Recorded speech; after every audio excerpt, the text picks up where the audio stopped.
Assalamualaikum warahmatullahi wabarakatuh. Assalatu wassalamu ala asrofil anbiya'i wal mursalin nabiyina Muhammadin wa ala alihi wa sahbihi ajma'in amma ba'du. Wonten ngarsanipun bapak-bapak, ibu-ibu ingkang kula hormati, adik-adik ingkang kula tresnani, monggo langkung rumiyin kita ngunjukaken raos puji syukur wonten ngarsa dalem Allah Subhanahu wa taala. Alhamdulillahirabbil alamin. Injih awit paringipun nikmat sehat, nikmat sempat lan nikmat iman, saengga wonten ing wekdal enjang punika kita saged nglampahi sebagian dawuhipun. Nggih menika nindakaken salat subuh kanthi berjamaah lan kita lajengaken thalabul ilmi. Kita sareng-sareng ngaos tuntunanipun Kanjeng Nabi. Rikala dinten ingkang sepisan nggih, dinten ingkang sepisan kita kaula sampun ngaturaken bab Islam, iman lan ihsan. Lah menika dereng rampung nggih, anggen kaula matur dereng rampung. Hadisipun panjang. Menika nembe dumugi bab syahadat. Kita aturaken kala rumiyin nembe dumugi syahadat, pramila enjang menika kita lajengaken. Hadisipun kita wangsuli artosipun kemawon, bilih setunggaling wekdal menika Kanjeng Nabi lan para sahabat nembe lelenggan santai nggih. Duduk-duduk santai, tiba-tiba ada seseorang yang datang menghadap Nabi dengan pakaian yang putih, rambut yang hitam, dan tidak ada tanda-tanda bekas perjalanan jauh. Karena tidak berkeringat, bajunya juga tidak lusuh. Kemudian orang yang datang itu duduk di hadapan Nabi, menempelkan kedua lututnya ke lutut Kanjeng Nabi, kemudian kedua telapak tangannya diletakkan di kedua pahanya. Jadi kedua telapak tangan orang yang datang tadi diletakkan di kedua pahanya orang tersebut. Itu menandakan hormat kepada Nabi. Jadi menandakan bahwa orang tersebut menghormati Nabi. Kemudian para sahabat juga tidak ada yang mengenal orang tersebut. Orang tersebut bilang kepada Nabi, "Ya Muhammad, beritahu aku tentang Islam." Kemudian Kanjeng Nabi bersabda, Islam adalah mengucapkan 2 kalimat syahadat, melaksanakan sholat, zakat, kemudian puasa Ramadan, dan haji bila mampu. Engkau benar. Nah, jadi orang yang bertanya itu langsung menjawab sendiri, engkau benar. Kemudian dilanjutkan pertanyaan yang kedua. Ya Muhammad, beritahukan aku tentang iman. Iman adalah percaya kepada Allah, percaya kepada malaikat-malaikat Allah, percaya kepada rasul-rasul Allah, percaya kepada kitab-kitab Allah, percaya kepada hari kiamat, dan percaya kepada takdir baik maupun takdir yang buruk. Kemudian orang yang bertanya tadi menjawab juga, engkau benar. Kemudian dilanjutkan pertanyaan yang ketiga, ya Muhammad, beritahukan aku tentang ihsan. Ihsan ialah bahwa engkau beribadah kepada Allah seolah-olah engkau melihatnya. Kalau engkau tidak bisa melihat, engkau yakin bahwa Allah melihatnya. Kemudian orang yang bertanya tersebut membenarkan, ya engkau benar. Kemudian dilanjutkan dengan pertanyaan yang keempat. Ya Muhammad, beritahukan aku tentang kiamat. Nabi Muhammad bersabda, orang yang bertanya lebih tahu daripada yang ditanya. Jadi orang yang bertanya itu lebih tahu daripada yang ditanya. Kemudian orang tersebut melanjutkan pertanyaannya, berikan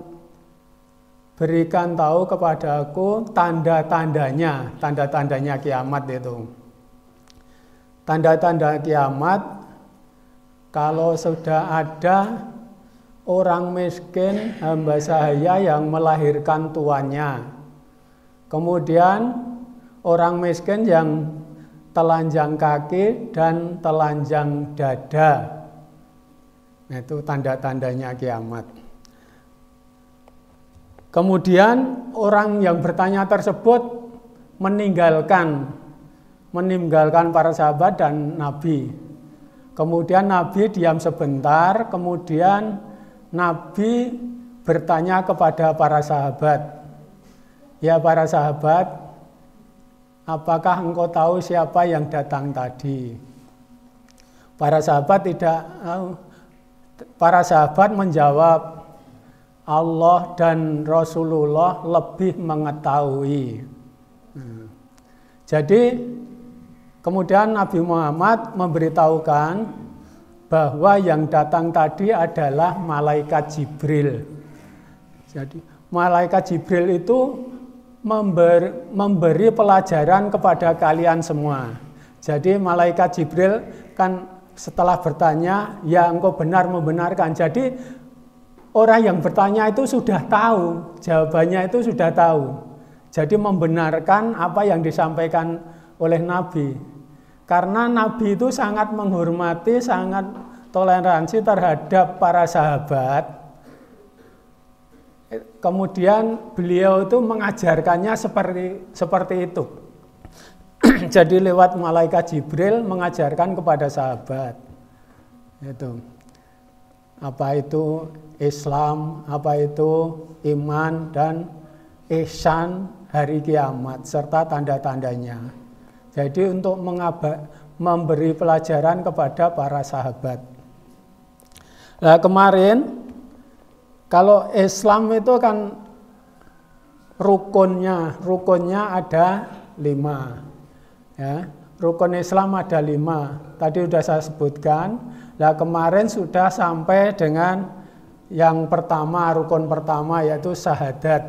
Nah, kemudian pada pagi hari ini akan saya lanjutkan. Jadi rukun Islam yang kedua adalah mendirikan sholat. Mendirikan sholat yaitu melaksanakannya secara sempurna. Sholat tidaklah ditunaikan secara sempurna kecuali jika memenuhi seluruh syarat rukun, kewajiban dan juga seluruh penyempurnanya. Sehingga salat semakin sempurna. Jadi kita itu sudah dituntunkan untuk sholat itu supaya memenuhi syarat rukun, wajib, dan kesempurnaannya. Jadi sholat yang tumakninah. Sholat yang tumakninah itu yang bagaimana? Yang kita melaksanakan dengan sareh, dengan sabar. Kalau kita rukuk ya benar-benar rukuk sampai sempurna rukuknya. Jangan hanya rukuk, jadi langsung naik lagi, langsung berdiri lagi. Jadi rukuk sampai sempurna, kemudian membaca doa, baru berdiri tegak sempurna, baru sujud. Nah, sujud juga demikian, sujud sampai sempurna. Jangan sujud hanya seperti ayam nyucuk itu hanya langsung naik. Itu namanya tidak menyempurnakan sholat. Jadi sujud yang benar-benar sujud, baru membaca doa, baru duduk. Duduk juga sampai duduknya itu duduk tegak yang benar. Ya, duduknya sampai tegak yang benar, baru sujud lagi. Nah, itu yang dikatakan sholat yang tumakninah. Jadi di sini sholatnya juga tidak hanya sholat wajib, ya, tidak hanya sholat 5 waktu, tapi juga sholat rawatib, sholat sunat. Bahkan di sini juga dibahas apakah sholat jenazah termasuk sholat. Nah, kalau sholatnya termasuk, tapi termasuk sholat sunat tidak. Nah, itu di sini juga dibahas. Para ulama ada yang menyampaikan sholat jenazah, ada yang menyampaikan termasuk sholat sunat, tapi ada yang berbeda pendapat.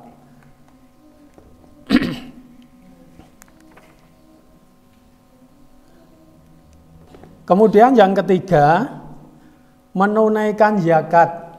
Ya. Yang ketiga, menunaikan zakat, artinya memberi zakat. Zakat adalah harta yang wajib dikeluarkan seseorang untuk golongan yang berhak ditunaikan sebagai wujud ibadah kepada Allah dan berharap pahalanya. Contohnya, dinar dan dirham wajib dizakati, yaitu sebesar 0,25% dan diberikan kepada golongan yang berhak menerima. Golongan yang berhak menerima ada 8 golongan,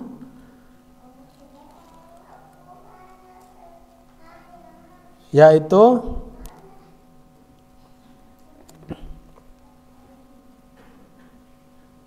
sesungguhnya zakat itu hanyalah untuk orang-orang fakir, orang miskin, amil zakat yang dilunakkan hatinya atau mu'alaf. Jadi yang dilunakkan hatinya itu yang dimaksud adalah mu'alaf, orang yang baru masuk Islam. Dulu di agama lain, terus masuk Islam, dari mu'alaf.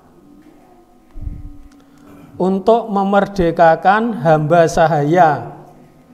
Jadi membebaskan, kalau dulu ya budak belian. Untuk membebaskan orang yang berhutang untuk jalan Allah dan untuk orang yang sedang dalam perjalanan sebagai kewajiban dari Allah. Nah, itu surat At-Taubah ayat 60. Jadi itu 8 golongan yang berhak menerima zakat. Gitu. Tapi kalau di sini ya, di zaman sekarang itu amil zakat itu banyak yang amil zakat ini ada perbedaan pendapat. ada yang berhak menerima dan ada yang tidak menerima. Karena apa? Amil zakat di zaman sekarang itu tinggal mengumpulkan. Kalau dulu zaman Rasulullah, amil zakat itu mendatangi orang-orang diambil zakatnya. Jadi bekerja, memang dia bekerja, ambil zakat zaman dulu. Tapi sekarang tidak, zakat itu tinggal mengumpulkan, nyatet aja di sini. Nah, itu para ulama ada yang beda pendapat, ada yang boleh menerima, ada yang tidak, khusus untuk amil zakat. Kemudian yang keempat, puasa Ramadan, yaitu menahan diri dari hal-hal yang membatalkan puasa sejak terbit fajar kedua hingga matahari terbenam sebagai wujud ibadah kepada Allah. Jadi puasa Ramadan itu wajib bagi orang mukmin dari terbit fajar kedua sampai terbenamnya matahari.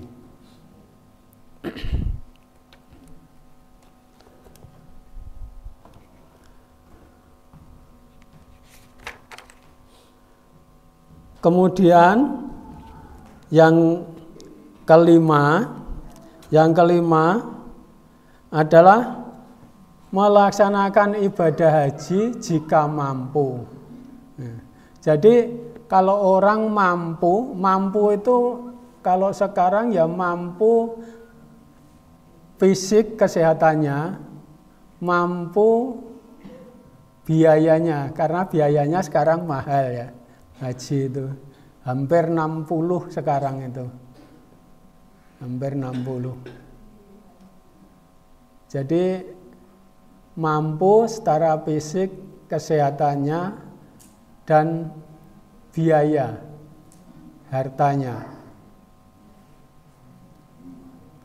untuk melaksanakan perjalanan haji. Kemudian juga untuk umroh, untuk umroh itu wajib enggak? Itu di sini disampaikan ada ya dua pendapat juga kalau umroh. Umroh aja yang para ulama ada yang bilang wajib, ada yang tidak. Tapi di dalam rukun Islam yang diwajibkan adalah hanya haji. Jadi umroh tidak termasuk. Umroh haji kecil tidak termasuk wajib.